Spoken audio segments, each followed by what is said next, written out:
For our second keynote speech, let me invite Dr. Waqas Ejaz. He is a postdoctoral research fellow with the Oxford Climate Journalism Network, UK.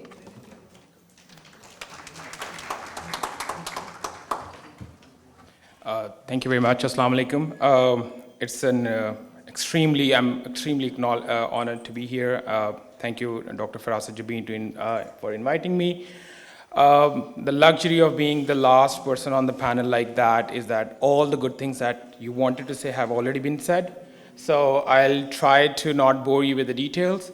And another bit that probably is important, that we have been talking about communication from various different point of views, but I'll be very razor focused on something that I think most of us are more concerned about. I settled for something that is very self-critical, so to speak. So what I'm going to talk about is not just where we lack or what we need to do, is what I have not done so far and what I would like to do in future as well when I'm talking about climate change. And in between those slides, perhaps, and the data points, perhaps some of you would understand and learn that, okay, maybe this is something I can also add on to. So I kind of settled on climate change and existential crisis with non-existent research, what we know and what we don't. And like I said, bear with me, there will be a lot of, because I'm a comparativist and empiricist by training, so there will be many data points and charts, but I promise you they are not difficult to understand. They are very essential. But let me just begin with something, because we talked about Paris Agreement. Somebody mentioned that. And I thought that it's a very good way to start. Remember in Paris, what we agreed among all the countries was we are going to limit ourselves by the end of 2030, that the global average temperature should not go beyond 1.5 degrees. Well, this shows you that since the time we started recording the temperatures in 1880 till 2022, you can see how the global temperature is being changed every month. And we are now approaching towards 2024. And by the time it's finished, you can already see that we have breached the 1 degree. And this is how it looks till 2022. And sorry for the bad news bearer, but we have reached 1.5 threshold this year. The last 12 months of 2024 have been consistently beyond 1.5 degrees. Now, what it means is that the goal that we set in 2016, which we were supposed to contain ourselves, not to breach by 2030, we have breached it in 2024. So 2024 is going to be the first year when the global average temperature is beyond 1.5 degrees. Now, one could argue that, what does it mean? Well, I try to contextualize that. A lot of us in the room perhaps aren't as old, since we last had the year which was colder than the global average temperature. So it's been 47 years since the last year we had in the world which was less colder than the global average temperature. This is not just limited to global south. And by the way, what does it do? I mean, I think it's important for us to sort of contextualize. We talked about smog. I study Lahore. Lahore is my favorite city, and I hate to see what was happening a couple of weeks ago, and I could not imagine how you guys have survived. But let me just sort of give you a bit more sense in the scale and the enormity of the issue that we have. So this is the projections, what we can now confidently say, that if there is a non-optimal temperature by 1 degree, so by 2030, and I'm just not going to focus on the world, but just since we are in Pakistan, so you can see that Pakistan is in red. And this graph basically tells you that if by 2030, if there is the global temperature increase by 1 degree Celsius, that's gonna cause 25,000 deaths per 100,000 people. Now, let me just put it a little more context into it. Based on the population growth by 2030 in Pakistan, that would mean 69,000 deaths by the end of each year, just by 1 degree.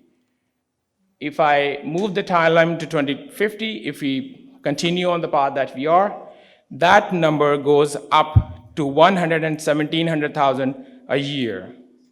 And by 2090, this is 327,000 people a year. People are dying just 1 degree. Now, one could argue that how can that be? Well, I don't know, but if you know, but we know that air pollution is the biggest factor that is causing harm to human health.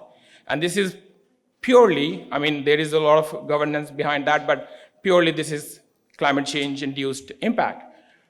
So how does it look? Well, when these temperatures change, when these anomalies are becoming more and more frequent, this is what we see. This is Manhattan, and Nashir can correct me if I'm wrong, but this was in 2022, I guess, when the Canadian wildfire were crossed the border, and then this is how Manhattan skyline looked like. It was a very apocalyptic sort of scene in Manhattan. This was 2022 again. This was the first time. This is London King Cross, and you can see that the traffic signs were melted. This was the first time in the human history when the temperature in the UK crossed 40 degrees. They have never experienced the temperature that you and I have grown up into. This is typical America. This is California. You know, you have a wildfire in the background and people are playing golf, and you can imagine this is going to be the next 4 years with President Trump into the presidency, but this is the life that we are going to get used to. But look, the impacts are not the same. This is Nigeria, by the way. The 3 years consecutive drought have had a very devastating impact on the livestock. This is the president of Tuvalu, a small city, a country, addressing to the United Nations in the water, highlighting that probably the next time he's gonna speak to United Nations, there won't be Tuvalu anymore, because the country is essentially underwater, and by the end of this decade, there won't be any Tuvalu. And the same is for Maldives and other Polynesian and Southeast Asian countries. So now that I have kind of set the stage, I think I can bring in the media in a minute. So I think this is where I would like to make a starting point. So if you see, I hope you can see the color differentiation, but if we continue the path that we are on, we are going to breach the 1.5, as I have mentioned already, we have done that. But by the end of probably next decade, we are going to be in between 2.5 and 2.9. This is the current policy. If we do nothing else, we just stay the way we are still going to have at least 1.5 degrees more than what we already have. And since I've been here for the last 48 hours, I have been hearing that this is not the usual typical December that we normally see. We haven't even taken out the heaters. We are not wearing the proper clothing suitable for December. So start getting used to it. If we don't, and even in the most optimistic plan, if we do all the things that we have set in Paris Agreement, we are still going to go, we won't be able to go back to the normal till 2090. How I normally say that the year that we spent, 2022, perhaps was the last normal year that we have experienced. We are not going to see again 2022 again in terms of the temperature and climate change. So that is what we are doing as human beings. I'm very sorry with Dr. Bushra Rahman. She had a very hopeful, very optimistic message. I'm not going to do that because I think that because what I know and what I see, I feel like there is a room for a bit more scaremongering. There is a room to frighten you. There's a room for a bit more, jolting you up a little bit, because that's where we are heading. And it's a train wreck, and I think the brakes have already failed. But that was my starting point. And my provocation that regarding to the theme of the conference was, well, news media helps. And this part of my statement basically comes from the evidence, which is basically collected in the global north. So the news media helps, The same appear true for the global south in Pakistan, but does it really? So I'm going to emphasize a lot about does it really bit in the very end, but let me just begin with how does it help. So we know that the news media is the main source of information when it comes to climate change. We have done, uh, uh, my colleagues in Oxford have conducted the research across 46 markets. What we have observed is that more people, majority of the people say that people do come across about information about climate change through news media. So we know that this is a pivotal way for people to get used to information on climate change. It is so important that it allows people to have higher public awareness. It increases public perception about the issue of the climate change. If the issue of climate change is not on the media's agenda, it doesn't become the policy agenda. It influences the public discourse. Look, we are talking about it. Impact people's perception and even behavioral intention.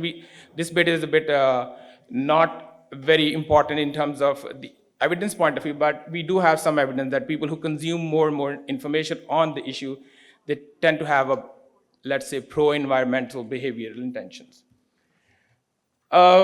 So now a bit about my own work. So I have been doing this for the last couple of years now, where I have published numerous papers talking about one aspect, which is climate change journalism.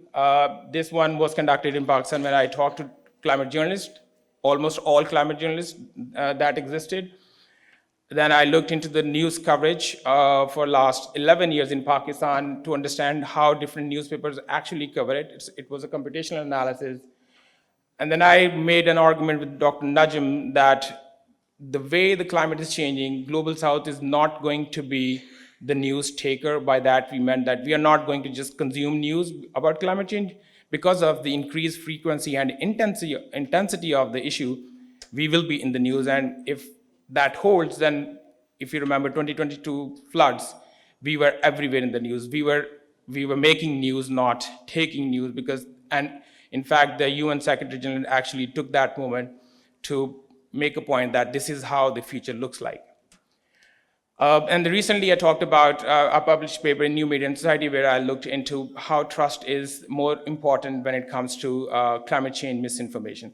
So in all of this sort of comes from part of my own work, my own affiliation with the issue, and also being a lead on the project that is the Oxford Climate Network, Journalism Network. What we do is we have a research component where we talk, where we look across countries, 8 of these countries, and I have been doing this for last 3 years. 2 reports are already out. The third one is supposed to be out by the end of next month. Where what we try to do in that, and this is exactly what I'm going to talk about along with some other data points that I have, is we try to ask a very simple question to the audience across these 8 markets, is that how do people consume climate information? How do they interact with this information? And then what it does to them. So let me just start with the first thing, which the reason that we are here, that we have a lot of evidence that says that people are worried about climate change. As you can see, across countries, we have an average of more than 80% that say that, yes, we are worried about climate impacting people.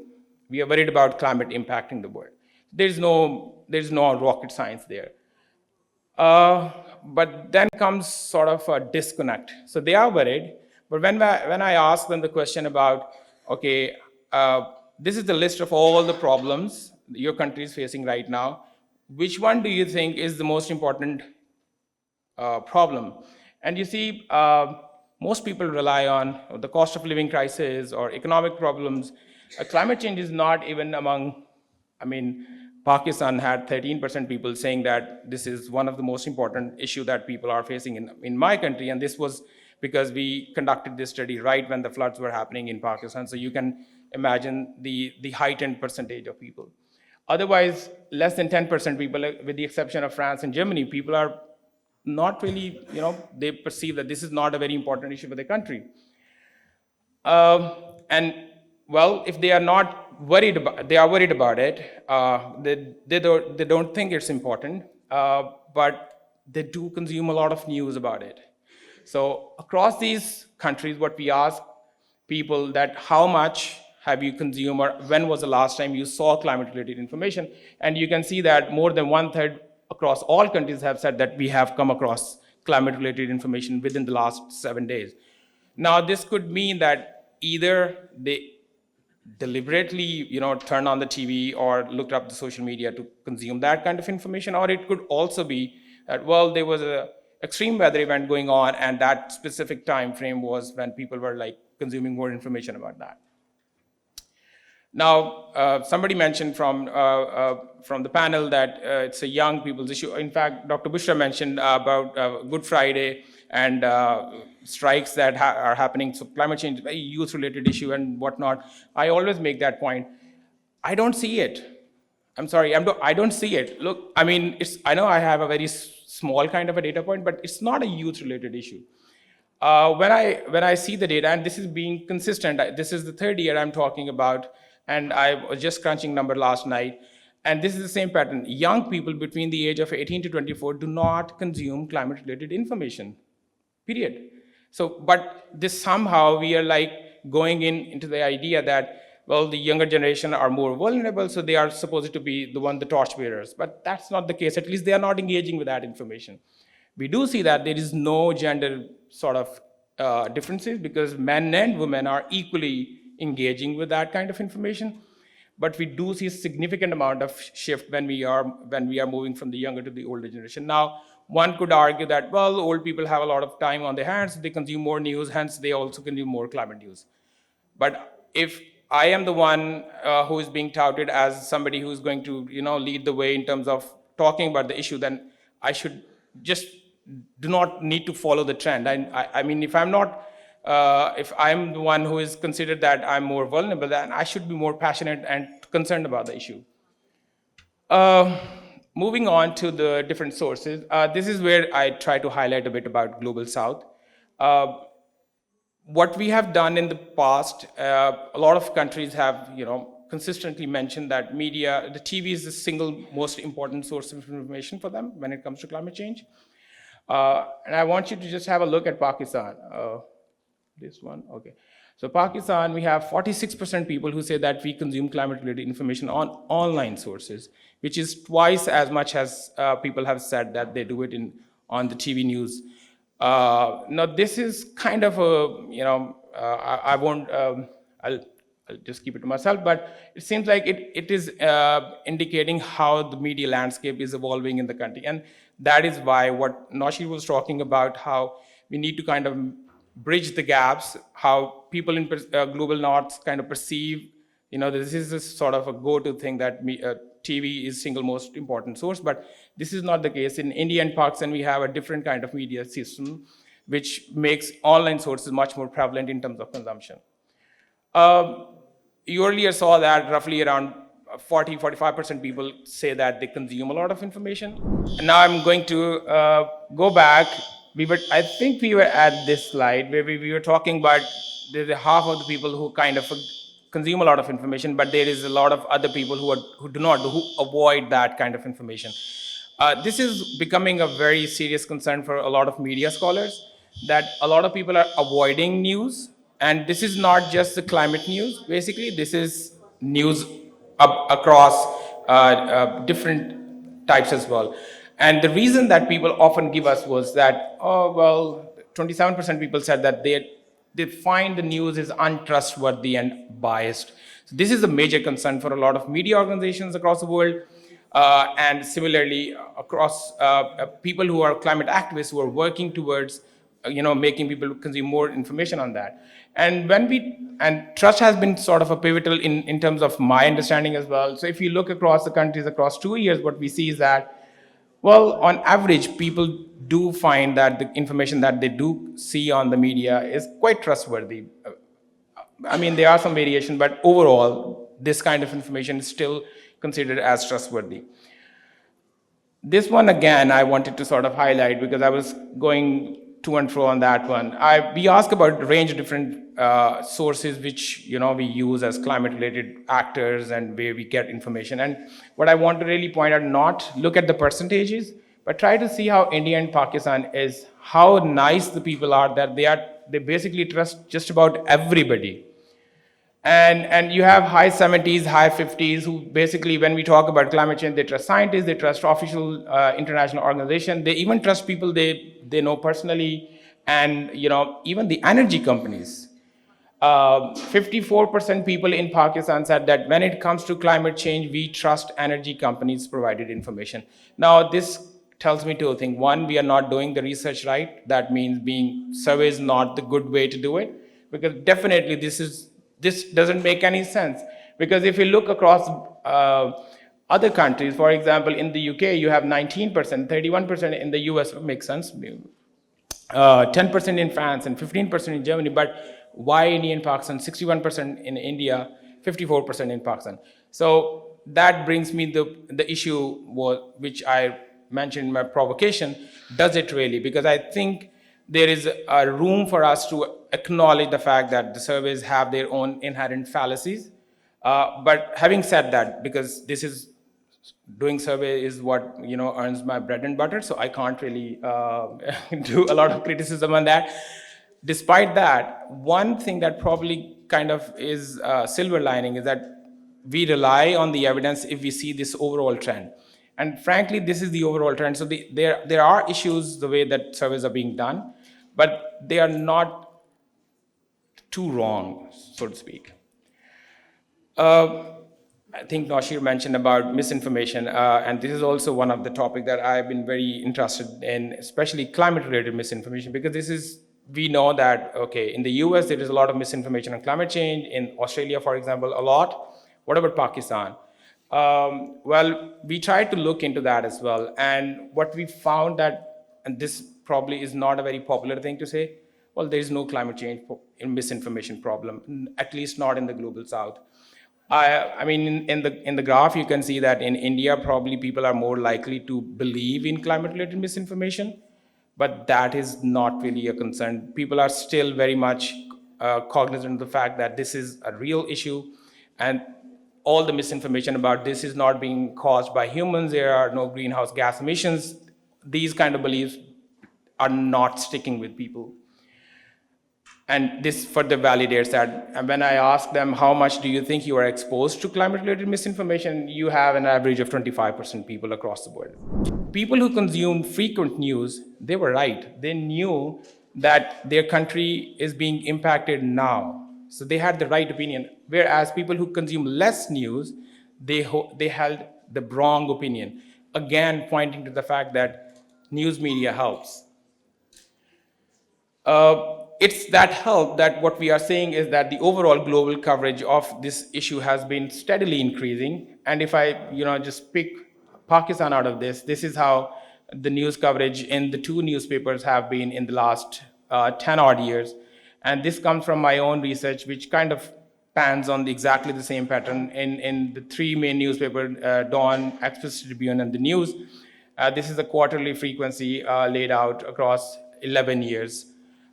So there is an increase, but what you also kind of see is that an episodic kind of a trend where there is a very similar up and down across three newspapers, which is very confusing to me. It seems like they start covering the news and then they drop, and then they do it, and then they drop, and they do it in harmony, which is very interesting to actually look into. And what do they actually cover? And that is where, probably it's a criticism on the news media. Well, they just came in, so I hope they would forgive me. But I have looked into the last 11 years of climate coverage across three newspapers, and I'm talking about all coverage. It was more than 8,000 articles published across three newspapers, and I have run the machine learning algorithms. And what we come up was that the most prevalent theme in those news articles were, well, Prime Minister went to that park, he planted that tree, this is good for climate change, he did that, he has opened a new center, blah, blah, blah. So all the climate-related politics, so to speak. But what you see at the bottom is the percentage of climate science and climate solution. So you have less than 5% of each of these themes. So, well, although news media help, and this is just Pakistan, by the way, so news media does help, but, well, we need to understand what kind of help we are talking about. And why is it so? And I think the best way to find out is to actually ask those people who do this kind of work. So I asked all the climate news journalists in Pakistan, and what they mentioned that, and this probably comes as a surprise, and I know somebody is here who works in this kind of field, so correct me if I'm wrong. Uh, when I ask people that why do you cover climate news in Pakistan as a journalist, it's not an important beat. So most important answer was, well, it is very personal to me. For example, one of the journalists was from Thar. So he said, my family has moved 3 times because of the droughts. So it is very personal and it is reflective in my journalism, how I covered this issue. An interesting bit was when I talked to all these journalists, not a single journalist had a climate degree. All of them had mass communication degrees. Not a single one was trained in climate change or environmental sciences. That tells you a lot about why we had a very less climate science and climate solution in journalism. But mostly what we had was, just routine run-of-the-mill kind of coverage on that. A lot of people were kind enough to actually concede in front of me that what we actually do in our newspapers is we rehash what we see in international media, we add a little bit of local context, and there we have it. So that's the state of climate coverage today in Pakistan. And when I ask why there is a lack of depth in the story, well, then they blame the news organization that although this is becoming a very fancy thing, climate change beat is very fancy, you have got a lot of funding and whatnot. But, as you move from journalists to, higher up on the desk, group editors or other editors, well, they are not sold on that idea as of now. So that's why you don't see that the overall atmosphere of the journalism in climate journalism is changing in country. And the last bit is about it's the institutional influence, which is basically, a lot of journalists have told me that how they self-censor themselves because, well, if I'm doing a story on Nestle, that he's going to get, the company would basically stop giving ads to our paper, and then my boss would say that you have to shelf the story. So these are I feel for the journalists who are working in this space, like in any other journalistic beat. I completely understand that. But these are the challenges that we need to highlight. And you as a researcher who probably would be working into it, these are the things that we can work, why, and how do they negotiate with these challenges. And now the last bit. I have just 3 slides, I promise. This is even smaller for me, but I can read it. So what we know is that people are worried, and they are worried about the impact of the climate. They are concerned, but that does not mean that this is the priority for them. What we know is that news media remain the main source of information for people. We know that surprisingly news media still remains trustworthy, which is actually an anomaly. If you look at the media trust research across different countries, you will see that the trust overall is declining. And climate misinformation is a problem for some countries, but in Global South, this is non-existent, and this has been confirmed by my own work, talking to journalists. This is not something that we need to be worrying about, and I hope that you won't, go into that, investigating this kind of questions. What do we not know yet? Well, what does exposure mean? So I have shown you that, look, 40%, 50% people actually come across climate news. So what? What does it mean? What do we need to do from there? So that's something that we don't know yet. Overall, the trust in the news is declining, like I mentioned earlier, but why the India and Pakistan is sort of an anomaly. Maybe how people here define trust or media trust, so to speak, is not as normally we construe. Given the impact of climate, maybe people do not really want to know about it, so I can understand their avoidance, because there is a huge field that talks about climate anxiety, and Dr. Bushra has already mentioned how she's hopeful. So she's not having climate anxiety. I'm the one who is having climate anxiety, as you can see from the way that we have constructed representation. So I can understand people are avoiding information. And so what we don't know is that, is there climate anxiety in Pakistan? If yes, what is happening then?